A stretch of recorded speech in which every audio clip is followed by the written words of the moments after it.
How are you, Max? Just fine. How are you doing?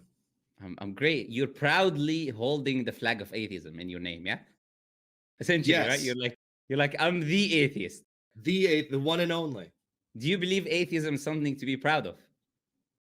I believe atheism is an inevitable conclusion to come to. Oh, but that's not really answering my question, right? Do you believe it's something to be proud of? It could be a bad necessary conclusion, but is it something in your worldview, basically? But is it something that is like to be proud of? Do you think that atheism is something to be proud of in general? I'm just curious. No, no, absolutely not necessarily. I don't think atheism is something to be proud of any more than our understanding of the Earth going around the sun is something to be proud of. It's something very interesting and very insightful. You But if anything, I would say it's more humbling than makes me proud. okay, that's interesting. So you believe atheism is interesting and insightful, which I would disagree with, but I'll let you kind of ask your question before we get into that. Okay. So do you have any specific questions for me? So I'm assuming you do. So yeah, go Sure. ahead. Why should I believe any of it? What evidence is there that you would like to present that Islam is the one true religion, that there is no God but Allah and Muhammad is his prophet? How would you prove any of that? I don't prove anything to anyone. The Quran is the difference between the Islam and any other faith. And I think this is very important for people to understand. In Islam, the job of us, or the job of the messengers of God, or us trying to fulfill the same message of the messengers of God, is not to convince anyone. This is not the attitude that any Muslim takes towards Islam. The attitude that we take towards Islam is quite simple. It is delivering the message. Allah says in the Quran, وَمَا عَلَى الرَّسُولِ إِلَّا الْبَلَاغُ الْمُبِينُ. It's only upon the messenger to give a clear demonstration and delivery of the message. So it's upon me as someone who is acting as a messenger in this case, not a messenger of God like the prophets or something. No, I'm just delivering the message of the messenger of God. So I'm just conveying what he said, because he said, convey upon me my message to the people. So we are conveying the message of the messenger of God, the messenger of Allah. We say it to the people. We say that Allah have sent prophets and messengers. These prophets and messengers came in different times, different localities. They had one message, which is that there is only one entity worthy of worship. The entity is not like us as humans. Does not have children, does not have fathers, does not have grandfathers, created the universe. It gives life and takes away life from people, causes death. And it created everything around us, and it's placed us in this life as a test. That whatever we do here in this life is a test for us. And if we choose to do good, because morality sources from that creator, from that God, and he reveals us to us. If we choose to do the good that he commands us to do, then it will be good for us in this life, and it will be good for us in the afterlife. And if we choose to disobey and we choose to harm people and will do evil, there will be consequences in the afterlife for these actions. So this is essentially the message of Islam. And these prophets and messengers bring revelation. And within that revelation, there is the guidance and teachings and telling you what will happen in the future and what will happen to you when you die, etc. And this is the message of Islam. And we deliver that message to the people. And this is our job as Muslims. But trying to convince people, I believe, is already an incorrect attitude to take to anything. People have to have genuine interest in whatever it is that they're approaching. They have to have genuine interest, have to be sincere, and they have to look and research. And then I believe anyone who's sincere, who's open-minded, when he opens the Quran and he reads, he will recognize that what he's reading there is not human words. That this is not a human being writing this information, because this is a very distinguished difference, especially for people who read, between how humans write and what they say, and how the creator addresses and speaks to his creation. So I think you've given me a very succinct exegesis of what you believe, but I'm still trying to grasp at why you believe it. No, you didn't ask me why do you believe it. He said, how can you convince me? These are two different questions. If you ask me now personally, yeah, these are two different questions, right? So you started by saying, what would you give me to convince me, right? That Islam is the way, or La ilaha illallah Muhammad Rasulullah, which is there's no God of worthy, no God is worthy of being worshipped except Allah. That's what you asked. Now your question is different now. Now your question is, you're asking me, why do I believe in Islam? I believe you're just if you were just in the backstage, I've demonstrated multiple reasons for why I personally believe, and many Muslims believe, that even though this is not about me, but why Muslims generally believe the Quran is from God. For example, the information that is mentioned in the Quran, the life of the Prophet ﷺ himself, investigating his life, reading his life, looking at what he did, you will know that this is not someone who lies. It's not someone who's looking for worldly desires. This is not someone who would do it for any other reason other than he was a messenger of God. and the prophecies of the future, the information that he said about the future that no one could have known, information about the past that the Quran records that was not known at the time, not nor recorded before. All of these different things are evidences for why Islam is the truth. So you mentioned the Quran. I'm curious. Those books behind you, that big volume with Yes. gold and air. Yeah. What are those books? I'm just curious. Well, this is something written by someone called Sheikh al-Islam ibn Taymiyyah, who was like nearly like 800 years after the Prophet ﷺ. And he is one of the biggest scholars in Islamic history. Essentially, this is a voluminous work called Majmu' al-Fatawa, which is essentially a work of jurisprudence giving verdicts on certain matters. Like, okay, what is the verdict on X, Y, and Z, or not doing X, Y, and Z? This whole voluminous work is just about that, and in every other kind of matter you can think about. These volumes have different subjects. Like some will say about the prayer, some will say about this, about that. So these verdicts that are recorded are about different topics. So it's a very voluminous work. For example, if you're referring to this one, yeah. Yes, I would imagine that many of the footnotes in that document, would cite itself, lend authority, and treat the Quran as its legal authority. Is that the case? In other words, that collection of books largely refers back to the Quran as the law, as the thing to account by. Is that true? Yeah, absolutely. We the scholars are not authority within themselves. So whatever they say, they have to use evidences from the Quran or the teachings of the Prophet to kind of make it binding for believers to follow. Essentially, if there's no evidence from the Quran, then it's not, or the Prophet's teaching, it's not binding for us to follow. So when the Quran was delivered, if it was delivered as a divine document that addresses everything, why was it not delivered as all of those books behind you? Instead, it was just delivered in this one little volume. You asking me why was the Quran not delivered as tens of thousands of voluminous works that expound on the Quran? Is that your question? Well, my question is, it seems to me, here's where I'm coming from with the question. It seems to me that if the Quran is a divine document which addresses all areas of life, why is there a need for dozens of documents that sit behind you to interpret what the complete testament or witness of God said in the first place? Why was there confusion enough on the document, on the original Quran, to necessitate all of that commentary sitting behind you? Well, that same Quran that you're reading, that you're saying is guidance in this case, is I'm telling not saying you. that you're saying that. You're the one saying the Quran is guidance in this case, not me. Now there's a little bit of increase in volume, and I hope we still remain in the same cordial discussion that we're having. There's no need for I just you want to. you. I said, don't want you to no, mischaracterize my before, position. because I do have this kind of repeated always action that happens when I speak to atheists. They get very agitated for some reason when I'm speaking, and they get very upset, and I end up removing them. And I hope that does not happen, and we can keep it cordial for a few more minutes at least. So regarding I was just saying what you said in this example, that it is, if it's supposed to be guidance, then you're already affirming in this example that it is guidance. So when I quote it to be guidance, you cannot then disagree with me and shout at me for some reason. So if you're saying in this case the Quran is supposed to be guidance, in the example that you're given, I'm well aware that you don't believe it. In the example that you're given, if the Quran is supposed to be guidance, a part of that Quran tells you to go to the people of knowledge. The people of knowledge and the Prophet's life will be an explanation, and the examples of his prophets and companions will be an explanation for you to understand how to live by this book.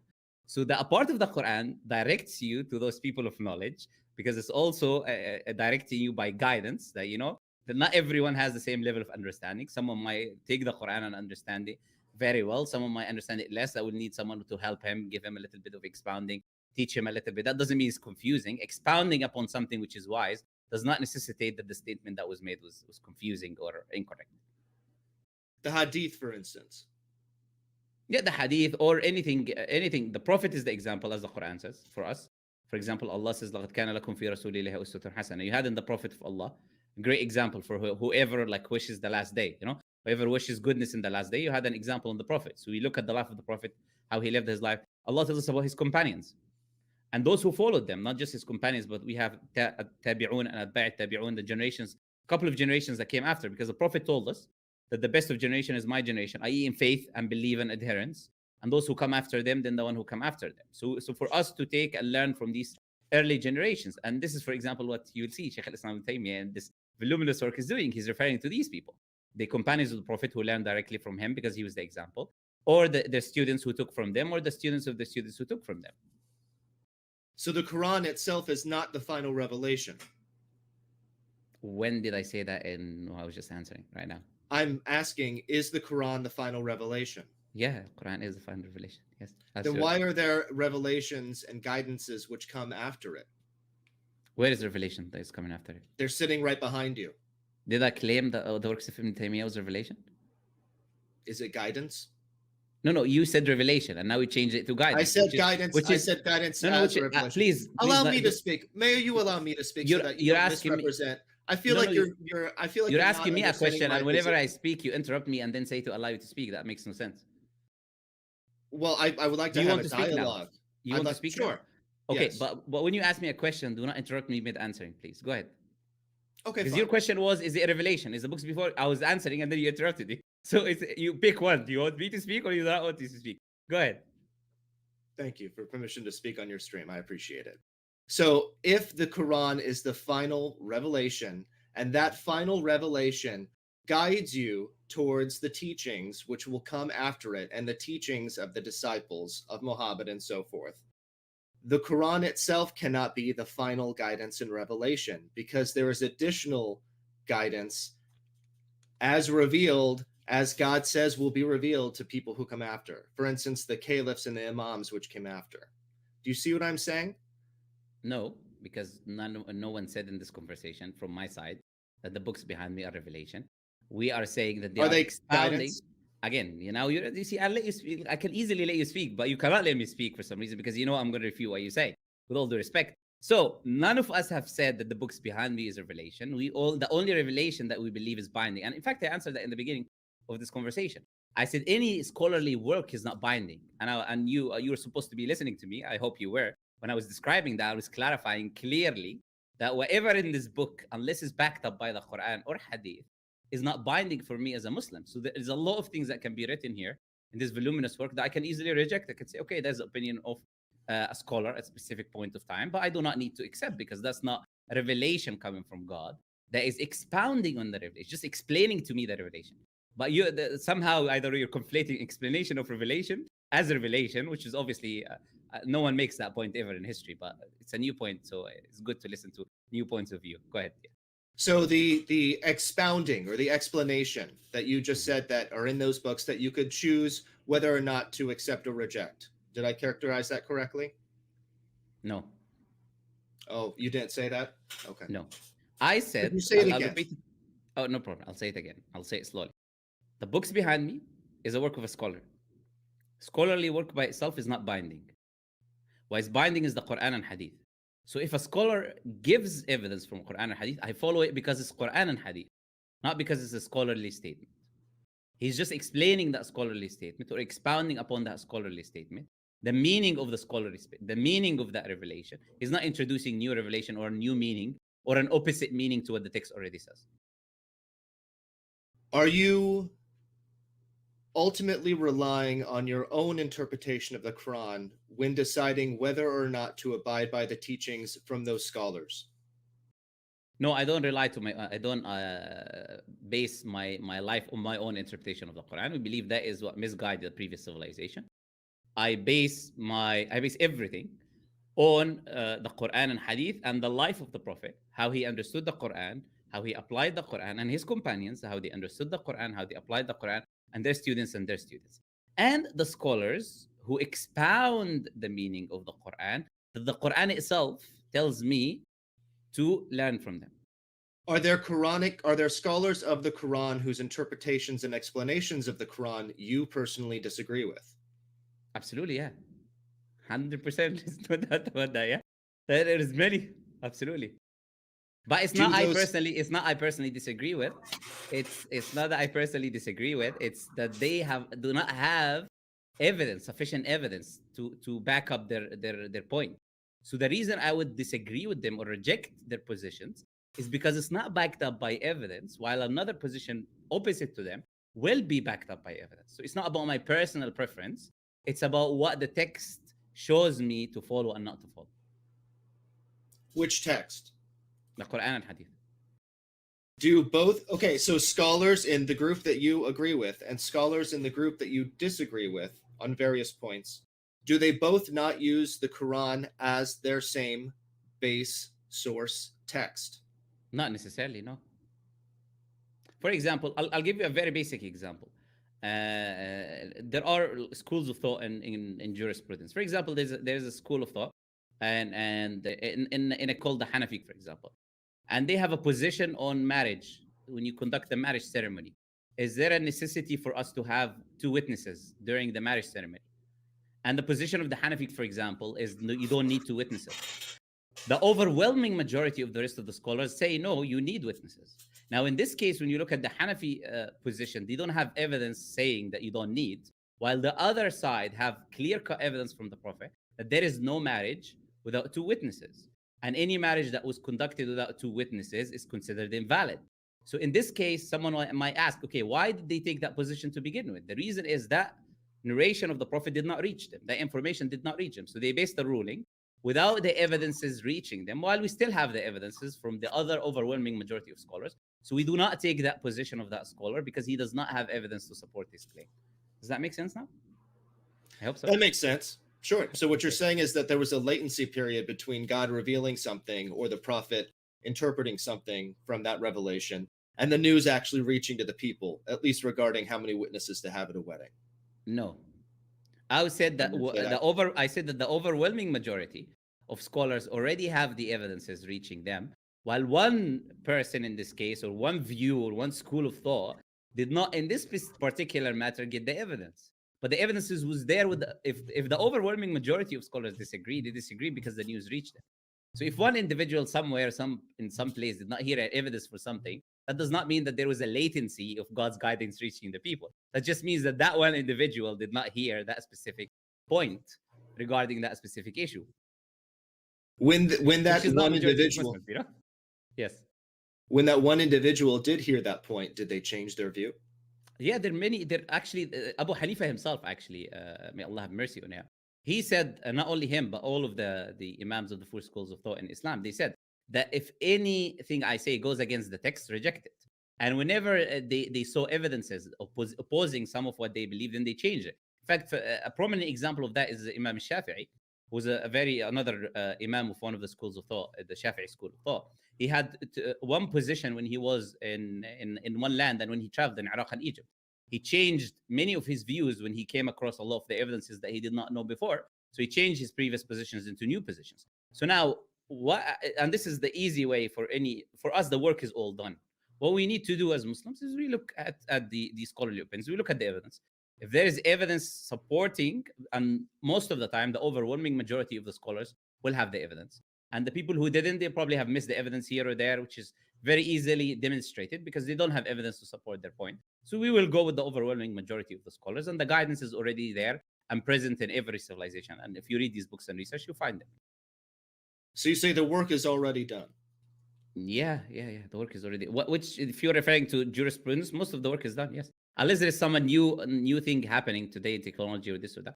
Other than that, really, the work is done. Yeah, absolutely. If you open, that's why we have massive voluminous works like this, because these massive voluminous works expound on these evidences and positions.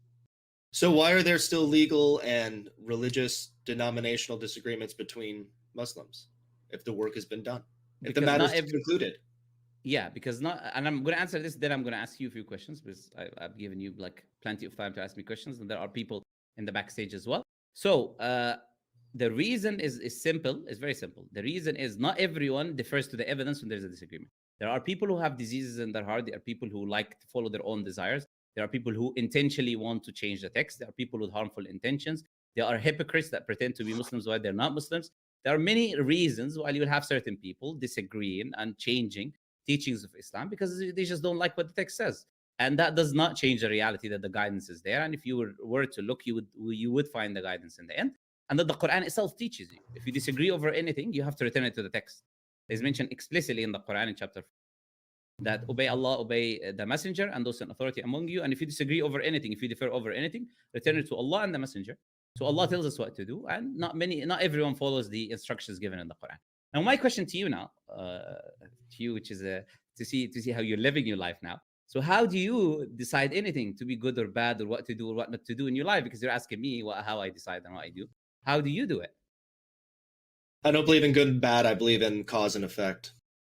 Okay, so you are saying if I bring my baby a breakfast and put it in the oven and chop it to pieces and eat it in my morning goodly breakfast, that's not wrong, right? It's illegal. No, no. So you're saying if it was legal in a country, it's okay. I can do it. If it's legal and there's no consequences and you do it, and if you do that, I can tell you how you're doing that what that would cause me to do, which would you know try to arrest you and incarcerate you. Well, you don't have legal authority in that land because it's not illegal in that country. I understand that. I would still come and try to do that. How would you arrest me when there is no law in that country? Well, countries invade But other nations. irrelevant of what you're gonna do, which is a subjective opinion, the action itself is not wrong. If there is no right and wrong, no. But the consequence of that action would be that people, I think the majority of people, would come and find you and punish you. Oh And I no, would no, agree with them in that action. yeah, I can be in that example. Either we got a huge army who's going to protect me, and or Sure. I got influences, and no one can touch me, so I can do it. So in that case, our point is about right or wrong. You keep talking about the consequence, which is not related. We're talking about the action itself, the doing of the action, regardless of the consequences. Is it right or wrong? And you're saying you cannot say it's wrong. For example, having Sure. intercourse with your own mother, for you, that's not wrong, isn't it? It's repulsive to me personally Why? because it is. It's a priori repulsive to me.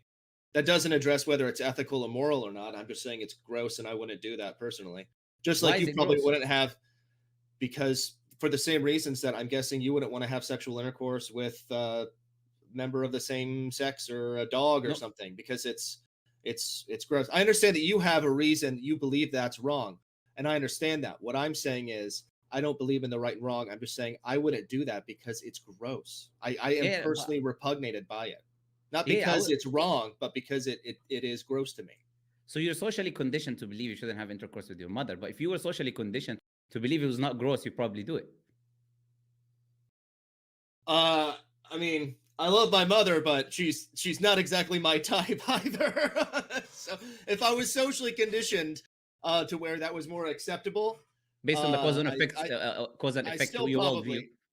Are you going to let me answer? I said if I was socially conditioned to where that was more acceptable, I still probably wouldn't do that because that's just not my type. Love you, mom. Oh, okay, so if your mom was your type, you would do it. And if it was socially Yes. acceptable, I mean, Uh-huh. if all things being equal, Uh-huh. it's a much stronger possibility. It would certainly eliminate the obstacles and barriers psychologically, sociologically. I mean, we're asking a hypothetical, but as far as primate behavior is concerned, I suppose it's not too down a rabbit hole, but it's sure. Whether you're asking me whether it's right or wrong. I mean, let's talk about the No, no, genetic I didn't ask right or wrong. possibilities. It could be that that that kind of coupling between a kin so closely related here, trying to keep it clean for YouTube, would probably not have a genetically viable offspring. So there is an evolutionary reason why I am Yeah, you're not repugnated going to by have that children. thought. You can use contraceptions. Okay, well, I'm saying there is an evolutionary reason, which was the overwhelming majority of human history where there was no contraception. I'm saying that because of that, I But we're think living I think today, not there's a we're not living in the understanding past. why.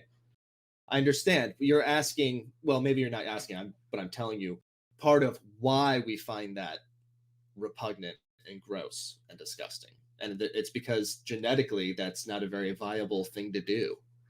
And it's Yeah, no, also but not very viable for certain primate sociological structures. yeah, no one is saying have kids. All we're saying is that you're going to do the intercourse to please your worldly desires of being a human, of being a man in this case, and you'd find that relative in this case, quote unquote, attractive, putting in your own words or your type, using your own terminology. Then you would do it essentially, which you just said. Sure. So and this is now, and I'm going to finish with this. I think this is enough for us as a demonstration of the atheistic worldview.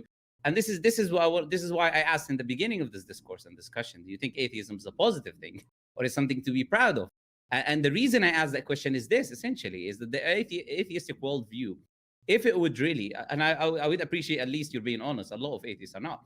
So if it was actually applied in reality and it was taken to its necessary conclusions, it would lead to nihilism, which you don't have a right or wrong. You don't have objective morality. You don't have right or wrong. It's all cause and effect. Correct. And it will lead that me literally killing someone, hypothetically in this case, would be rearranging atoms. It would not really be wrong for me to eat my baby at breakfast and cook it and clean and wash it in the sink or something. That would be okay. There's no problem. And that is why atheism is the most dangerous ideology that can ever exist if it were adopted by human beings or taken to its logical conclusions. And that's why always throughout history, the most vicious people in killing and murdering human beings, like Mao in China and his likes, and Stalin and those people, were atheists, because their necessary conclusion of their worldview is that there was no right or wrong. So it doesn't matter that what I'm doing is not wrong. Essentially, it's just is just the rearranging of atoms. So I think people should be very worried, and this is a very great testament. People watching to be very worried if their children want to become atheists or moving into atheism, or if atheism is ever taken a strong authority within a community, because it will end up leading us to this path of extremism in every way, shape, or form if people take it to its logical conclusions. Anyways, we had a nice chat, at least not the end, but maybe the beginning part. And I will let you go now because there are like full backstage as well, and I really need to end soon. There are so many people there. Okay, so okay, let you go, Max. I commend you. I really commend you for having this for an invitation for open discussion. Lopsided though it may be, it's your stream, but it's valuable, and I really appreciate you doing that. Thank you for having no problem, no problem. As Muslims, we allow intercourse always. Absolutely. We don't Muslims have any issues with. Yes. Muslims invented algebra. I mean, when Yeah. intercourse happens, it's good, and that's why we need to have more of it. I commend you as being part of that tradition. Thank you. No problem. Bye bye. Thank you.